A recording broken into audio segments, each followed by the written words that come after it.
This is draft season. All the games are in the books. We're in the NFL playoffs, and everyone's getting ready for the NFL draft and some of the postseason events that are upcoming. And the first one is the Shrine Bowl. And joining us right now is our good friend of the program, Eric Galko. Does a great job running the show down there. He is the director of football operations and player personnel at the Shrine Bowl. Eric, how are you, man? Tony Pauline, John Schmeelk, good to see you. Good to see you guys. I appreciate it. I'm excited. It's my second year running the Shrine Bowl, and this will be at least twice as good as last year because I know what the heck to expect this time around too. But we're fired to be down there in Vegas again this year for the 2023 Shrine Bowl.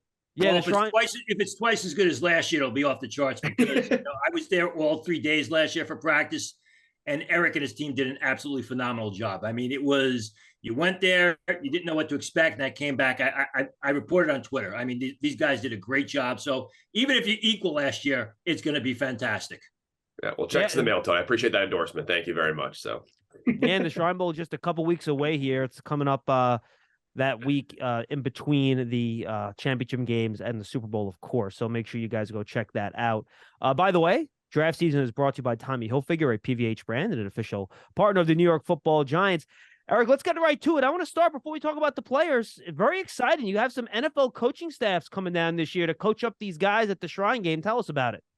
Yeah, we've got our two NFL staffs this year, which are the Atlanta Falcons and New England Patriots. So guys you may have heard of: Arthur Smith, Bill Belichick, Matt Groh of the Patriots, Terry Fontenot of the Falcons will be down at the Shrine Bowl all week long out in Las Vegas. And we're very thankful to have them. It's been awesome work with these staffs already. We've had them for, at this point, about a week, and a lot of logistics stuff, as you'd imagine, but also a lot of these coaches and executives want to say on which guys they're coaching. It's been the most fun part for me is to say, hey, we really want to coach these, 25, 30 guys, and the Patriots might say want to coach those guys too. So it's been a fun kind of back and forth trades happening, et cetera, too. So it's been fun to have these coaches there involved too. I think our players are going to benefit so much from having guys like Belichick and Arthur Smith roaming the sidelines at practice in the game. Yeah, Tony, I want to jump in real quick on a follow-up real fast because you mentioned it, Eric. Yeah. How do you decide what players go on what roster? How does that process work? I kind of play the arbiter where I want to make sure both teams are happy. But as you guys can imagine, we'll talk about some of those guys today. I'd imagine too, both teams want to coach some players, right? I joke with both GMs, and you guys got a good eye for talent with the guys you want to coach. So both these teams want to coach a lot of our players, thankfully. Knock on wood. Pretty much every one of our players was at some point discussed and fought over, right, by both teams. And obviously some teams have their favorites. So for me, it's middleman. I don't overpromise and underdeliver, but do my best to make sure these teams have the guys they want to coach and guys that fit what they're doing in practice. We'll still have a little bit of a scheme breakdown between the teams. The Falcons will have a certain scheme on offense and defense and kind of players that lend themselves there too. And Patriots, same thing. Last year, if you guys remember, we split our rosters up by personnel groupings on offense and defense. We won't quite have that same fixed idea this year, but very, very similar between the two staffs to make sure our players are in position to be successful. Eric, you answered one of my questions as far as the coaches having input in the roster breakup. Do the teams have any say as far as the invitations? Would a team whose coaches say, hey, we'd like to see this guy playing the game, can you extend an invitation? It's a good question. They have. Both teams had said, hey, we'd like to have these players considered. I will say I'm very thankful to both Falcons and Terry and Matt and the Patriots of not being demanding, not saying we want this guy no matter what, et cetera, too. They're very interested that, hey, they're guests for a week at the Shrine Bowl as opposed to as well, too. But again, I'd be naive not to take their input. Like I take all NFL teams' input pretty seriously, too. But again, I want to make sure that, hey, all 32 teams have equal access to our roster. The coaches staff are going to decide who coaches and how they play in a week of practice, but all 32 teams have input on the roster too. So to answer your question, I've talked to the Patriots and Falcons more often recently about what players I'd like to see at the Shrine Bowl, but all 32 teams have the same level of access to building the roster. Now, my follow-up question to that is, do the Falcons and the Patriots have autonomy in coaching the teams? Or can you say, or another team say, hey, listen, we've got this 235-pound pass rushing defensive end from college. We want to see him at linebacker. We want to see him do linebacker drills. Is there any input in that sort of scenario? It's a great question. It came up actually just for us talking right now, in the sense that, players have said, hey, I don't feel comfortable doing that. And can I not do that? And what I've told both staffs and what I've told players as well, too, is, hey, the staffs know, and again, I'm very thankful for both Arthur Smith, Belichick, and their staffs for understanding this. This is about putting players in position to show what they can do, right? Not showing what a player can't do and looking bad the week of practice. And neither one of these staffs want that to happen as well, too. So I'm providing already, and will as we get close to the event too, hey, this player feels comfortable playing here. And what the encouragement has been is saying, hey, maybe the back end of the week, if a guy that's a tackle his whole career wants to do some snaps at center, hey, let's do that on the back end of the week as well, when maybe there's not as much scrutiny on these players. But early on in the week, a DN's playing DN and he can test out linebacker later. A tackle's playing left tackle, not right tackle if he's not comfortable until the back end of the week too. So that's kind of the compromise, is these teams want to see these guys in new positions, but definitely early on in the week when all the attention starts, play where you're going to be best and play where you're going to be drafted as early as possible.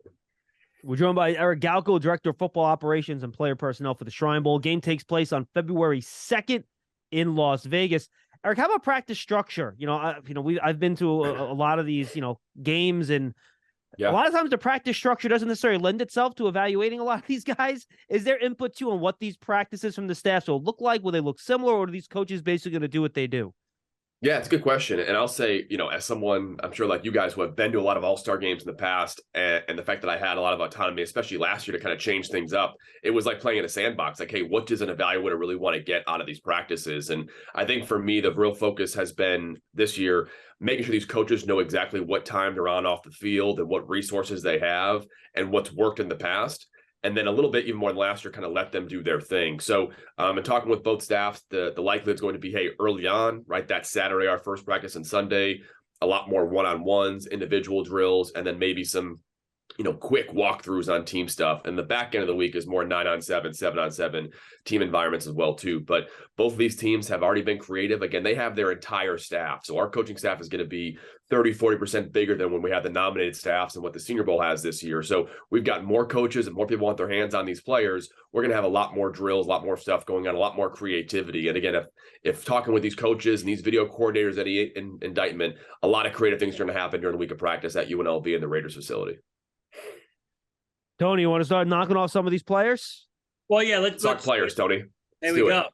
Let's start off with 3 players. I mean, 3 highly rated players. These are guys that, are going to be day 2 players at the very least, or in that area. We'll go through them individually. Zay Flowers of Boston College. Just give us a little breakdown on a guy that had a great season, had a terrific season for a program that struggled in 2022.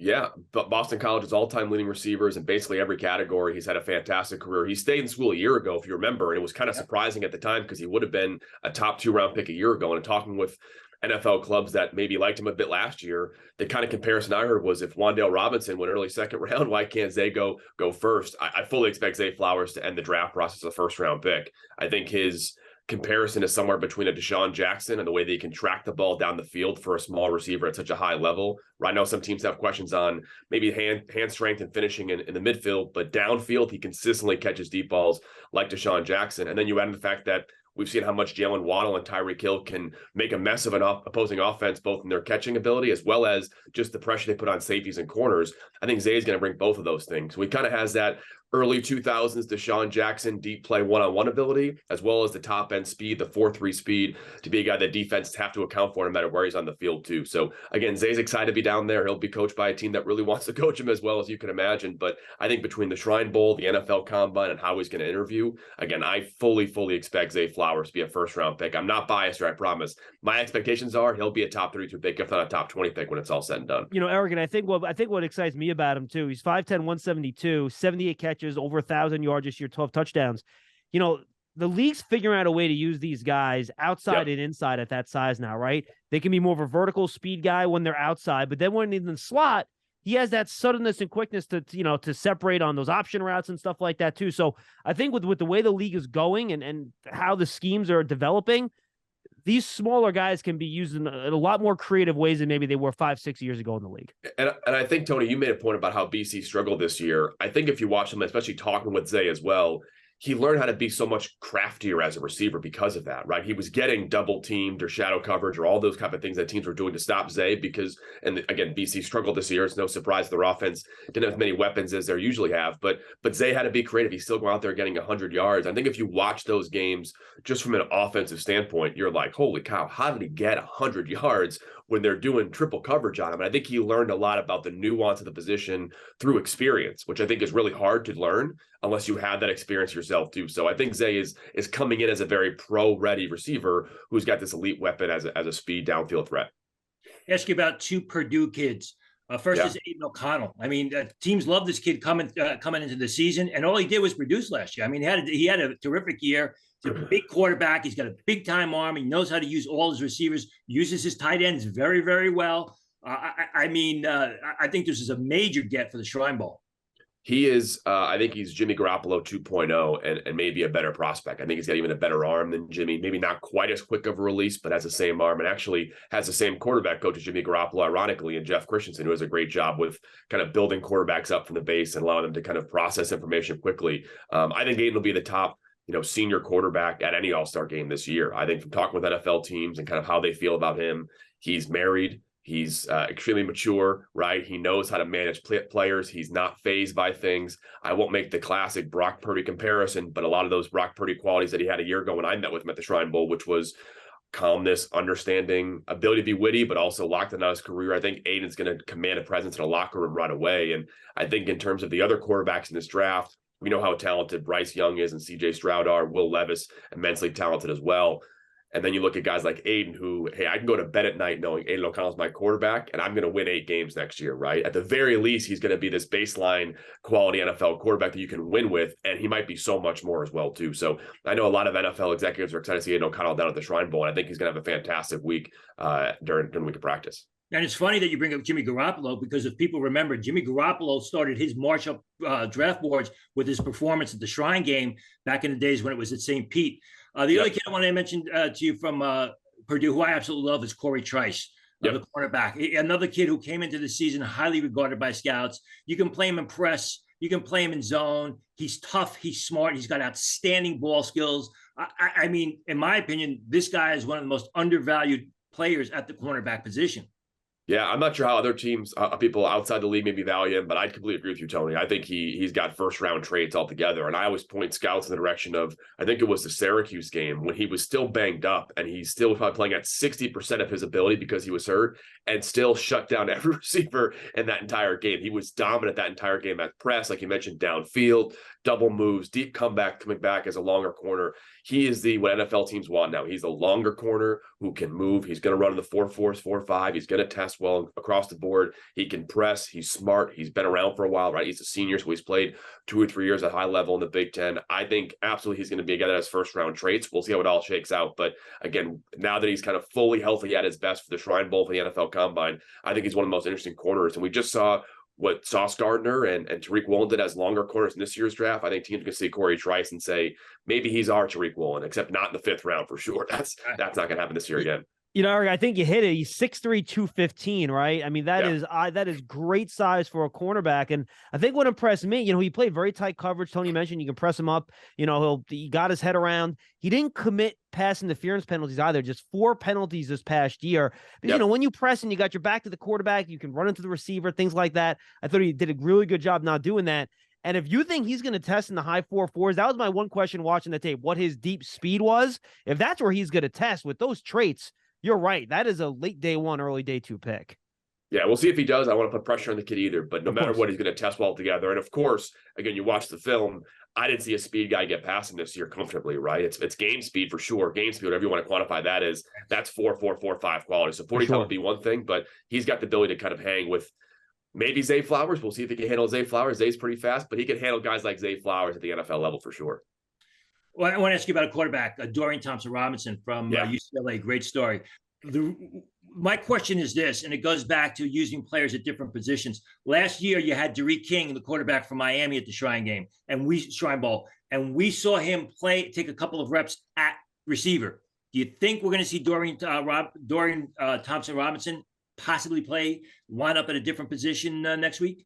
I don't think he'll play any receiver. He's going to be a quarterback. And I'll tell you, Tony, I think there are a lot of NFL teams that value what he does as a quarterback. And I think we're seeing hopefully a renaissance. It's something I believe philosophically in quarterback evaluation, which is managing games, being efficient, being able to improvise, not making mistakes. Again, I don't want to keep saying the word Brock Purdy, but he was the Shrine Bowl darling of a year ago, right? But Brock's whole career, He was very efficient, didn't make mistakes, can make the 2 or 3 big throws when he has to make them.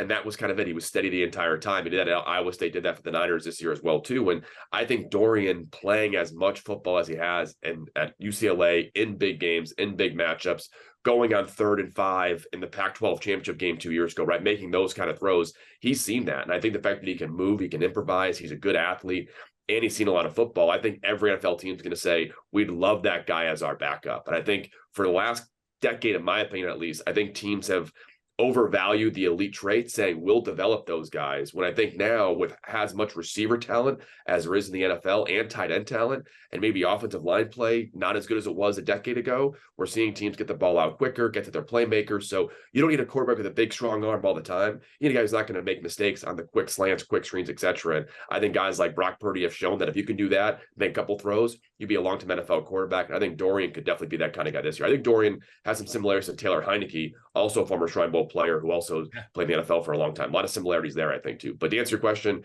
I highly doubt he'll play receiver unless he is having a great week at quarterback and he gets a little bored and wants to play some receiver too. But I doubt he'll play any receiver this week. Eric, I love the contrast between O'Connell and Thompson Robinson, right? O'Connell is more of your traditional drop back pocket guy, 6'3", 215. But Thompson Robinson, I mean, he had a run early in the year on a scramble. He made like 6 guys miss, cuts back to the middle of the field, like a 65-yard touchdown run. This guy could be a real playmaker with his legs. Yeah, and I think every NFL team, too, is saying, if not the Brock Purdy type or Bailey Zappi type, to not use Brock Purdy every time, right? They want the guy who can move a little bit as their backup quarterback as well, too. So I think Dorian kind of fits both those areas. But again, I think there's if he had declared in last year's draft, Dorian would have been drafted a year ago based on the teams I had spoken with, too. I think this year, people may be surprised, if you don't think so already, that he might be a guy that's going to go in the top 4 or 5 rounds as a guy that teams love as their backup quarterback offensive weapon. Talk about 2 centers. First, Ricky Schomburg of Arkansas, another guy that's highly regarded, really a tough, nasty guy. If you're in practice and hopefully you get to get out to the Shrine game, I think Ricky Schomburg is the kind of guy that we're going to see a lot of pushing and shoving when the whistle blows, after the whistle blows. He's that type of guy. Big, strong, small area mauler. Give us a quick breakdown on him.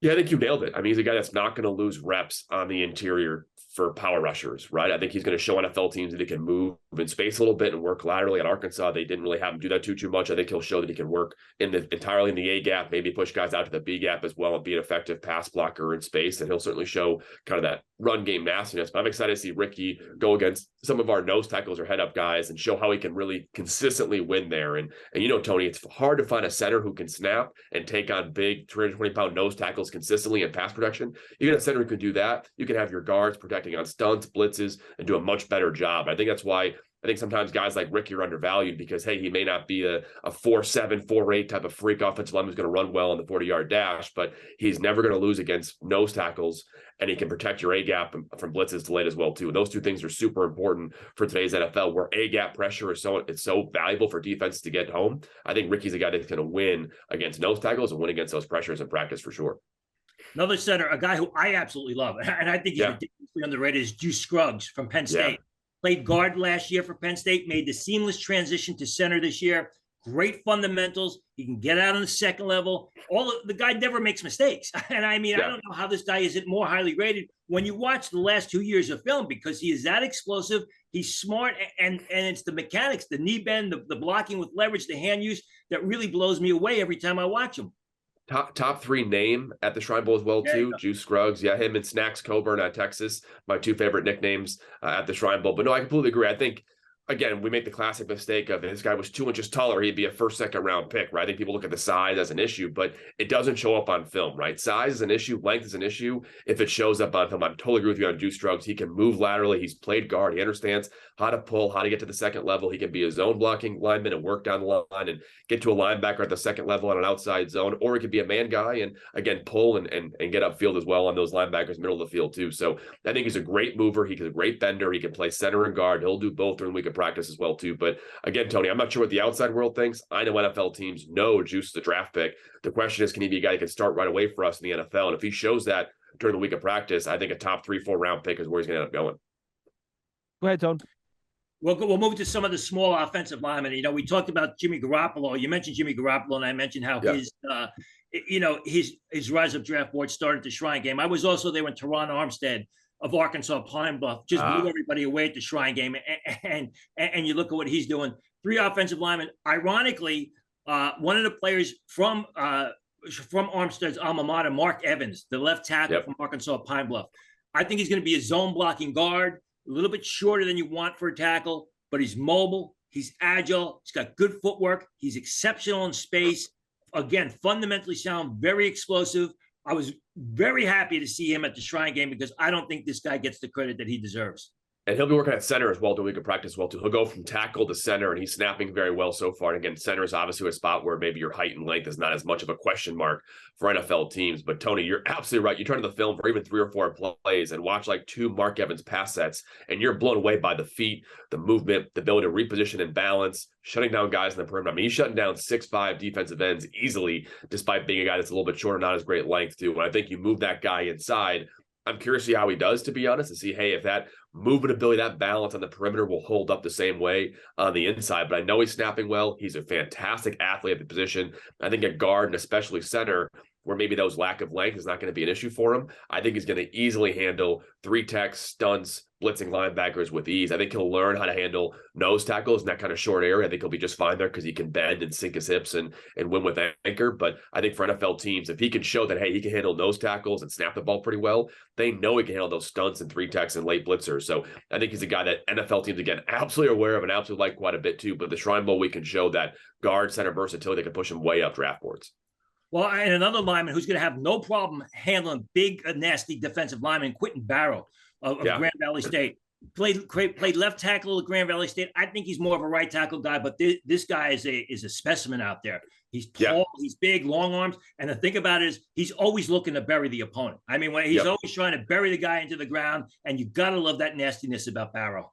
100%. He'll play left and right to echo a little bit of guard as well to really good practice. But I think I've already talked to Quinn about that too. Like, hey, don't play off the whistle too much. Don't get some fights here, right? But definitely show that nastiness showed on film, because I think all these guys that are D2 FCS guys have a little bit of chip on their shoulder going against the Clemson, Ohio State helmets they're going to see in practice. And I think I told him, hey, he's not intimidated. I'll tell you that. He's not intimidated at all by those bigger guys. But I'm like, hey, show that you have that nastiness. Show that character that you do have as well, too. And again, he'll play left, right, guard. He's played a lot of positions in training in his high school and college career. And I think he'll show that versatility for NFL teams. And I think Quentin knows as well. I think NFL teams want to see, hey, can a guy like Quentin get us out of a game at least as a rookie at 2 or 3 spots? That's what a lot of these guys want to show during practice. It's not just your ability to play left tackle or right tackle, but to be a 6th, 7th, or 8th offensive lineman on an active roster, you've got to show you can play 2 or 3 spots. I think Quentin can do that, and that'll be his big focus for the practice, to show that he can play left, right, and maybe some guard spots as well during practice and the NFL as a rookie.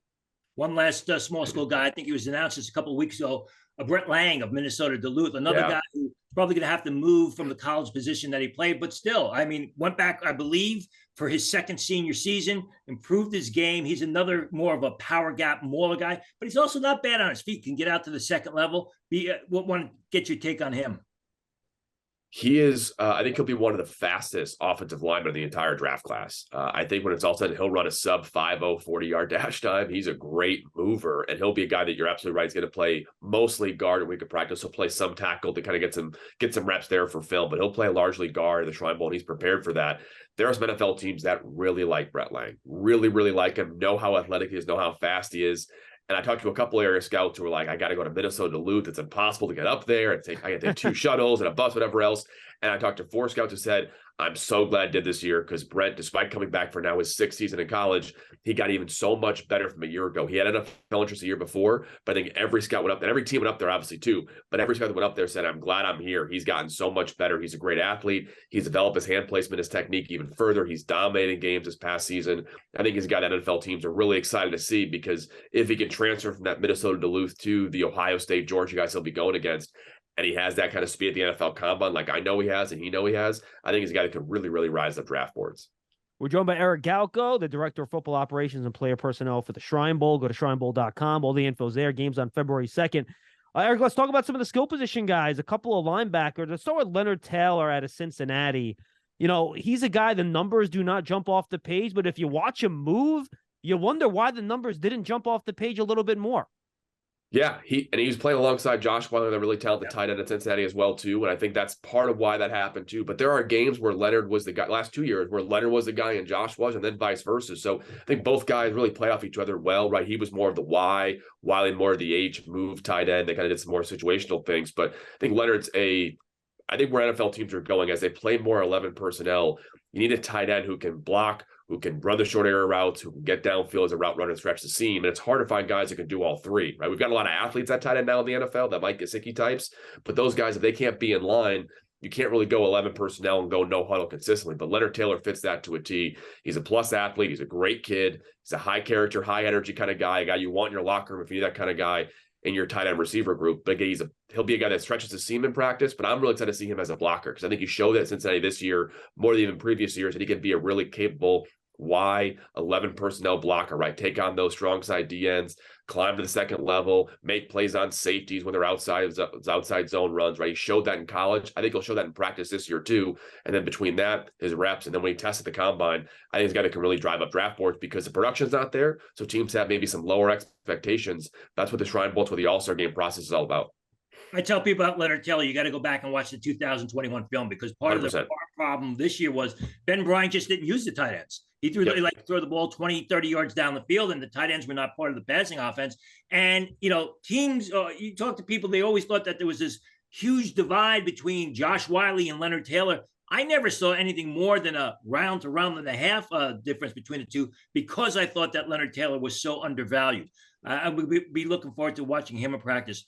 Another major invitee, Luke Schumacher from Michigan, was consistently productive, had some injury issues last year, but, a big, tall guy who at times plays the tight end position like he's a receiver. He catches the ball all that well. He's also a solid blocker. You can get him out in space. I think this is a major get for the Shrine Bowl. Yeah, I think he'll be one of the first tight ends taken in the draft. I think there'll be a couple of juniors that go early. I think he'll be one of the first, if not the first senior tight end drafted because what I mentioned for Leonard Taylor, he's a guy that can play 11 personnel tomorrow in the NFL. He could be a really good blocker against the ends, linebackers, safeties in space. He can get downfield. He showed the ability to run corner routes, fade routes, and seam routes at Michigan this year. He's got kind of those Kyle Rudolph win in that 5 to 7 yard area. He can also get downfield. Again, corner routes, probably 4 or 5 of his biggest plays this year were in corner routes. He's a really efficient, smart red zone receiver, which we undervalue sometimes. We think of these bigger guys that can make plays, but there's a reason why Travis Kelce makes a lot of plays. Other tight ends don't, because he knows kind of how to play in that red zone. It's a skill in itself, and Luke knows that as well too. And again, NFL teams love Luke coming into the year. He's played well. I got some injury stuff like you mentioned too, but early on in that season against Indiana, later in the year again, in the playoff game, I think he was really, really important for that Michigan offense all year long too. He's a leader, great kid, high character guy. I think NFL teams are going to covet him. I don't think he gets out of the first 2 rounds, and I think he'll be a guy that NFL teams really want to have because when you start assessing the tight end group, we saw last year, tight end group was a little bit deep, right? But not a lot of guys that could be tomorrow starters in the NFL. I think Luke is a guy that whoever drafts him will be a starter tomorrow. I think he's maybe a better version of a guy like Daniel Bellinger, who went 4th round for the Giants, but played right away. I think Luke is maybe a better version of that and will be a day 1 starter for his NFL team. I want to jump to. Go ahead, Tony. I'm sorry. Go ahead. Tony, go ahead. We'll talk about a couple of defensive players, front 7 players. Yeah. Someone who I've really had an affection for since his redshirt freshman year, Isaiah Moore of North Carolina State. I mean, this guy's a 3-down linebacker. He can play in space. He defends the run. He'll do a good job for you if you need him, if you send him up the field on the blitz. He's a smart guy. He's a tough guy. He plays within the system again, and he's got great measurables. It's not like he's slow, or it's not like I just don't see why this guy doesn't get more love. Yeah, I would say that there's a good number of area scouts when we announced Isaiah Moore that text me saying, just like you are, Tony, really excited to have him there. Don't know why more teams don't think he's higher too, which I'll take the sleeper for right now because how he's going to test and how he's going to play at the Shrine Bowl. But the thing about Isaiah, because you hit a nail on the head on most of those details, talking to Isaiah, again, I know a lot of our players are high character. They're going to test well, interview well, etc. But Isaiah just oozes the ability. Like, that guy is a green dot player tomorrow in the NFL, can handle the play calling, can lead his defense. He knows how to articulate that to the entire defense very, very quickly. He called a lot of blitz changes, a lot of play changes, the line of scrimmage for NC State this past year as well too. And he has that ability to move out to the tackle box, be a tackle finisher in the interior, drop in coverage, go against tight ends, running backs, etc. too. So I think Isaiah is going to have a really steady, efficient coverage 9-on-7 type of week at the Shrine Bowl. But again, those interviews, I think NFL teams are going to leave that saying, again, it's hard to find a guy who's a green dot player as a rookie that can play linebacker for me tomorrow. I think NFL teams are going to leave the Shrine Bowl saying, we got to get Isaiah Moore at some point in the draft too. I think he goes even higher because supply and demand, not many guys like him mentally and physically can do that as rookies. I think he can. Yeah, and then I want to jump to the other. Go ahead. I want to jump to the other defensive guy, Tony. Can I jump? Jose Ramirez, Eastern Michigan. You know, you watch him against these players he's going against, these tackles, and you just on the tape, it's like, all right, this guy's the best athlete up front, and he runs back past these guys. They try to chip him with backs. He doesn't matter. He beats double teams. I'm really anxious to see him against different competition when he gets into an all-star game like yours to see how that athleticism will translate. I remember talking with Eastern Michigan as a staff and then a couple area scouts. We were debating Jose, and I go, well, he hasn't gotten many sacks. It was like 4 games of the season. He had no sacks in the year yet. I'm like, but go watch the game. He's had like 25 pressures in 4 games. He was almost there. And then, of course, he had like a 5-sack game like the week after, right? And all the pressure kind of came through, which shows kind of maybe sacks can be misleading, but a fantastic athlete. He has some counter rush moves. I know he's working on even more counters during training, but a special athlete in space. He's got that rare athleticism that he can work upfield initially and kind of beat guys with speed and bend, but also has that twitch to counter back inside or counter back to the outside as well too. So he's a guy that has kind of the double version of what you want in a speed rush is a guy who can win on the perimeter initially and then counter back inside. And Jose can do that all week long in practice as well too. So I've told all of our offensive tackles to the Shrine Bowl, hey, I know it might be a MAC helmet. Don't get complacent. This guy can really rush the passer on the perimeter. I think our offensive tackles will be ready to go, but I still expect Jose to be, again, for me, it won't be a wow because I'm looking forward to it, but I think he'll be one of the biggest wow guys those first 2 days of practice. It's funny because he's very sudden.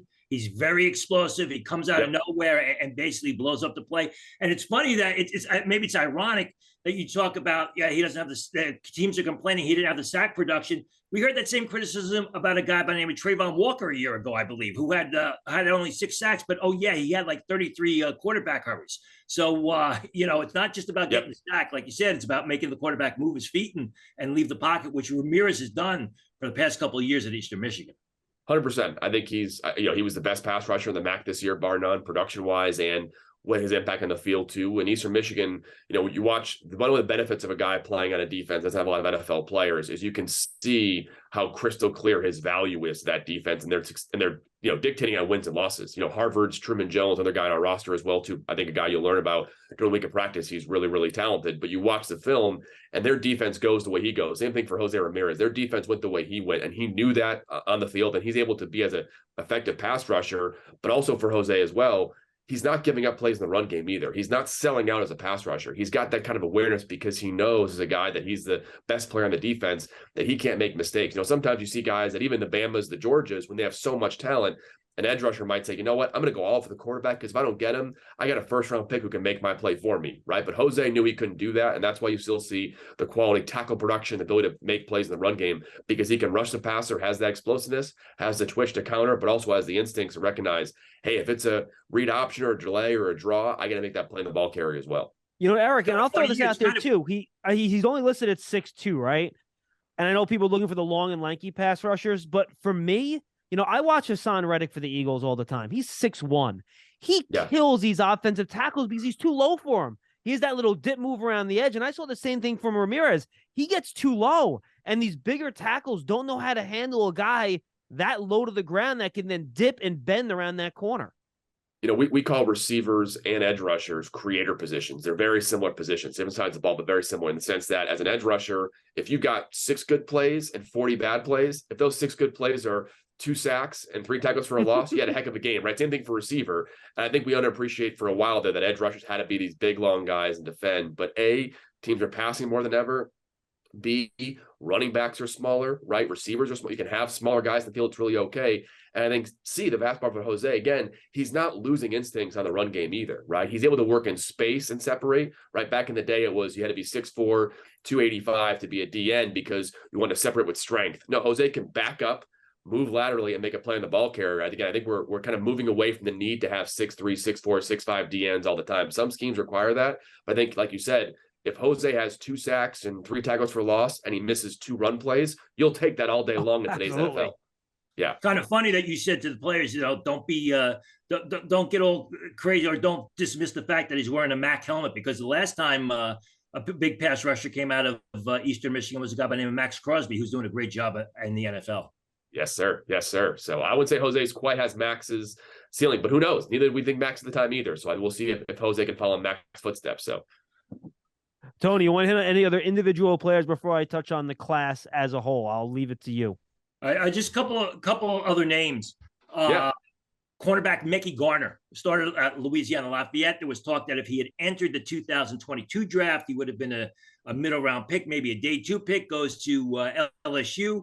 Got some red flags here and there, depending on which scouts you talk to. Had a real terrific season at LSU last year. Yeah, I think he's a player. And I love these guys talking to scouts in terms of, hey, why can't that guy be a higher draft pick? If they give me one reason, I get really excited, because if that player can answer that question, then he's going to go really high, right? Everyone says for Mekhi Gardner, speed, right? He's going to be a slow 40-yard. He might be a 4.6, 4.7 guy. I know Mekhi is not going to be that, and talking with him and talking with their staff and seeing their GPS numbers on him as well, too. So once he's a 4.4, 4.5 guy, people are going to change their grades drastically. And Mekhi's going to be a guy that does just that.'He's physical. He's an outside press guy. He plays some off-man covers well, too. He's had great games throughout the season. 1 or 2 games I think he wish he had back, but overall, a physical 6'2", 210, 15, 20-pound corner. I think he can play safety, but I think NFL teams are going to realize that the speed's there. I think he's a guy that can really be a top 100 pick when it's all said and done, but he'll have a lot to prove in week of the Shrine Bowl, because I think teams want to see that ability to kind of handle speed guys downfield. Big offensive lineman from UAB, a guy I've watched the past 3 years, plays left tackle. Is probably going to have to make the move to right tackle, but he's a mountain of a man, and he moves relatively well for a guy that is huge. Kadeem Telford, what do you expect him to weigh in at? And give us a little breakdown on him. Yeah, I think he'll be in the 320s, 315, 320s when it's all said and done. I think he knows he wants to get that down. But I think the easiest thing for Kadeem, if you want to see what kind of player he is, and, I've even heard some scouts mention, going from G5 to playing against bigger guys, we'll see what he does.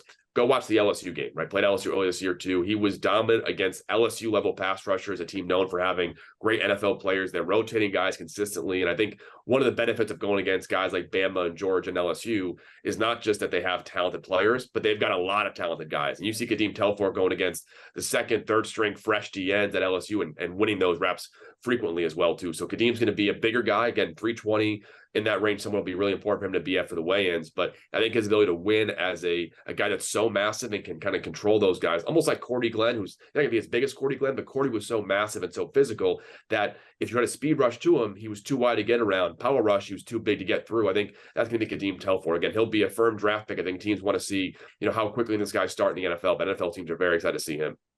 Another guy who I absolutely love, he doesn't have the measurables. He's probably a smaller defensive tackle, but when you watch the Toledo film the past 2 years, all you see is this guy making plays. Deshaun Johnson, the defensive lineman, I was very happy to see him get an invite.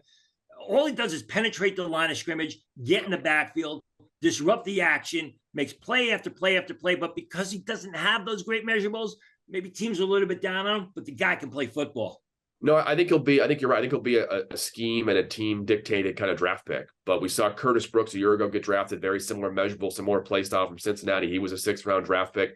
I think Johnson can be kind of the same type of guy. I think the difference between those two players is Johnson has a little bit more length, and I think he can actually work as kind of a penetrating speed 4-eye 5-tech for some schemes as well, too. There are some NFL schemes now that are 3-4, 4-3 hybrid, but actually don't mind those undersized guys at 5-tech that can kind of be bull and China shop type of players.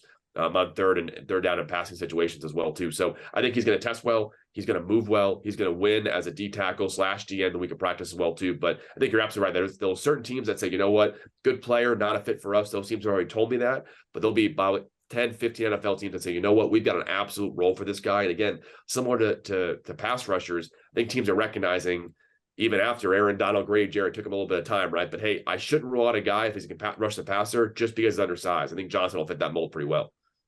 Any other players, Eric, that we missed that you're very excited about that you'd like to inform our listeners and viewers about? All 130 I'm excited about. They're all like, I'm married to all of them. But no, a couple guys I think people will learn about during the week of practice that will be draft picks that people may not have heard of quite yet. One, quarterback from Fordham, Tim DeMorat. Yeah. He broke the FCS record for touchdowns in a season this year. He plays in an offense similar to Hendon Hooker at Tennessee, so he'll show NFL teams he can kind of lead that offense and be successful. But 6'4", 220, runs a 4.7, right? Good athlete as a passer as well too. Really quick release, efficient quarterback. I think he'll be a riser in the draft process as well. I mentioned Truman Jones from Harvard, one of my favorite players in this draft process. He's going to test well. He's a bigger DN, can play some D tackle as well, some 3 tech as well too, but a plus athlete, high character kid, Harvard smart, a great player as well too.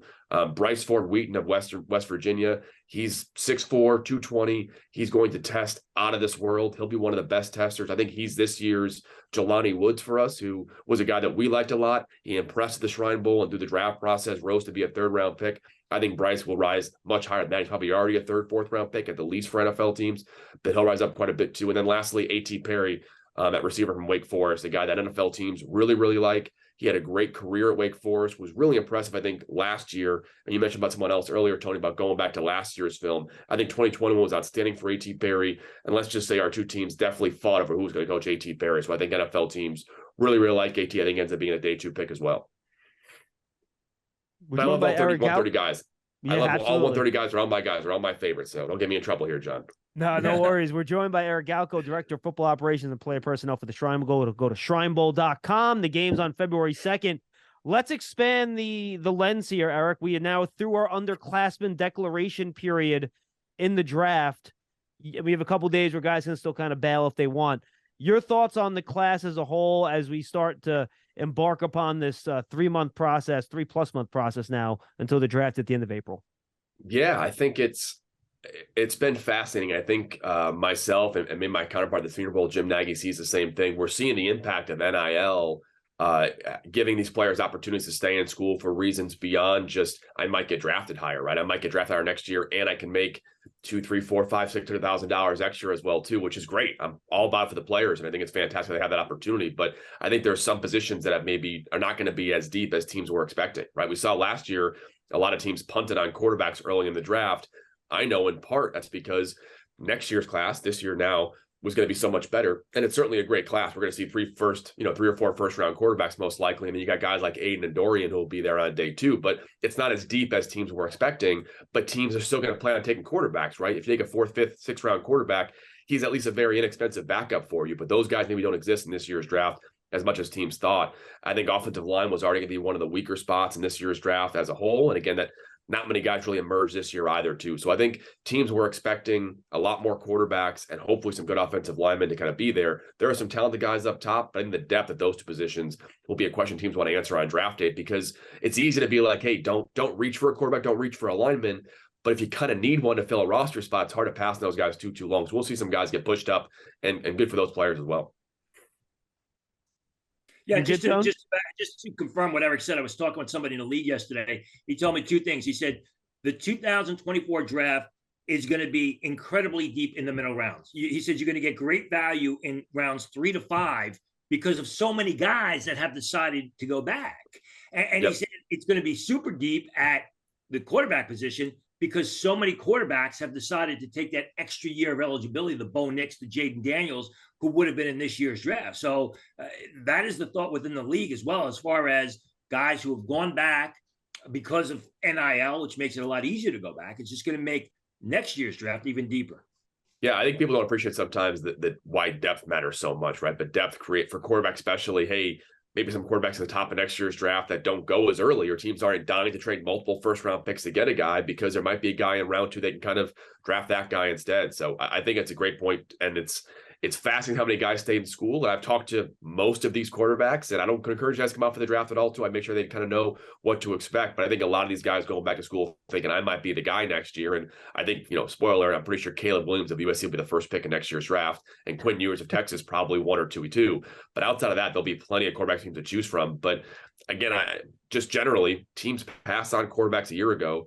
You need to have young, inexpensive, to be blunt about it, right? Inexpensive quarterbacks as your backups and your practice squad guys. And if last year wasn't it, this year's going to be it too. And next year may not be it. So I'm watching that too, Tony, because it's going to be fascinating to see how teams kind of handle the quarterback market in the draft process compared to free agency. Tony, you got anything else for Eric? No, that's it.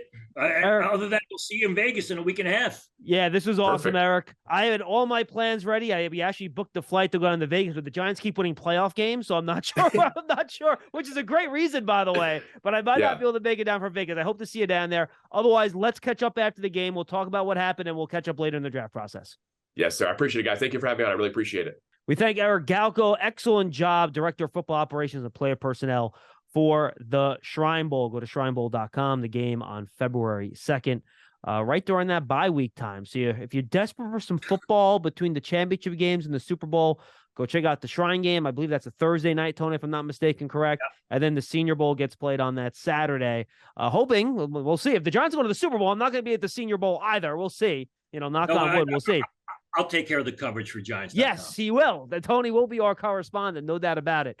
But I hope to be down there in Mobile, even though I can't get out there to Vegas. I was looking forward to it. Tony told me what a great job Eric did down there. I wanted to get out, get down there and watch the practice this year. But, I have to have a weekend off at some point. I think my kids are forgetting my name, Tony. Oh, listen, February I'll be here soon. And actually, you got to cover the draft. So listen, who knows? Who knows? In May. Welcome to the group, right? I'm downstairs in my office watching game film night and day 12 months a year, so it is what it is. Absolutely. All right, Tony, I mentioned it during the interview with Eric. We've had our declaration deadline pass. Now the guys have a couple days here to back out if they decide they don't want to stay in the NFL draft. And we had some guys that we're really shocked that they declared that they're going into the draft, but they had to do it officially. And the number one guy on top of that list is C.J. Stroud out of Ohio State. I think the interesting thing with C.J. Stroud was he took so long to make the decision, and it was a last-minute decision. And my information was Ohio State was offering him a huge NIL package. There were rumors that at the end of the season, when Ohio State was convinced that C.J. Stroud was going to go pro, they went to Drake May of North Carolina, and they said, we'll give you a $5 million NIL package to transfer to Ohio State. I'm told that information is true. And I'm sure that there was talks giving that, if not more, to C.J. Stroud to stay. Now, he's not going to stay for a $5 million or $7 million, $6 million NIL package. He's going to stay because he wants to win the Heisman. He thinks he can win a national championship with those receivers that he has.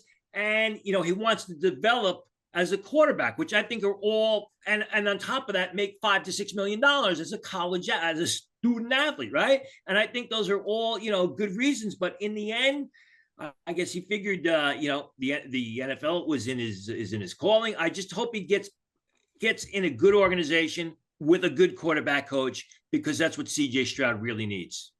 Yeah, no question about it. I think you're 100% right.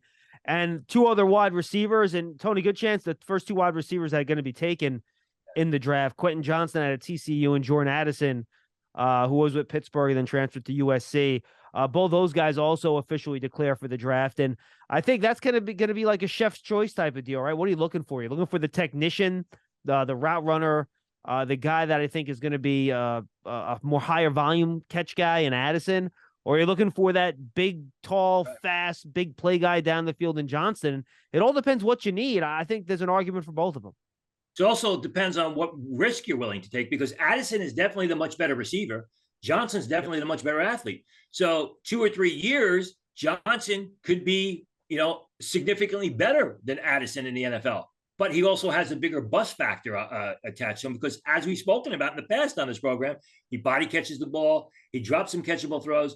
He's not a real good route runner. So you have to take this great athlete with terrific size in Quentin Johnston and really develop him into an NFL receiver, because, making plays 30, 40, 50 yards downfield on Saturday doesn't cut it on Sunday. So he's going to have to learn to do the things that Jordan Addison does so well: run routes, consistently catch the ball with his hands away from his frame, and do those little things which are necessary in the NFL. Yeah, no question about it. It should be a lot of fun. Next week, we'll turn our attention to the Senior Bowl. We will try to get Jim Nagy, who's the executive director down there for the Reese's Senior Bowl. We'll try to get him on if we can next week. Otherwise, we'll talk about the game and we'll have a reaction to the NFL playoffs and everything going on around in college football. Tony, you want to leave the folks with anything before we say goodbye? No, getting closer to draft. Good luck to the Giants this weekend, because I know that's a big game. And as you say, this is a draft podcast, but this is still Giants.com. So good luck to the Giants. And, getting closer to a big long trip. 3 days of Shrine Bowl, 3 days at Senior Bowl. Looking forward to that. Yeah, it should be a lot of fun. We have a short bus ride to Philly in a few days that we'll be taking as the Giants try to get to the, believe it or not, the NFC Championship game. Jeez, I mean, it's crazy. It's fun, but it's crazy, Tony. Everybody, thanks for being with us on draft season. It's all brought to you by Tommy Hilfiger, a PVH brand and an official partner of the New York Football Giants. For Tony Pauline, I'm John Schmeelk. This is draft season.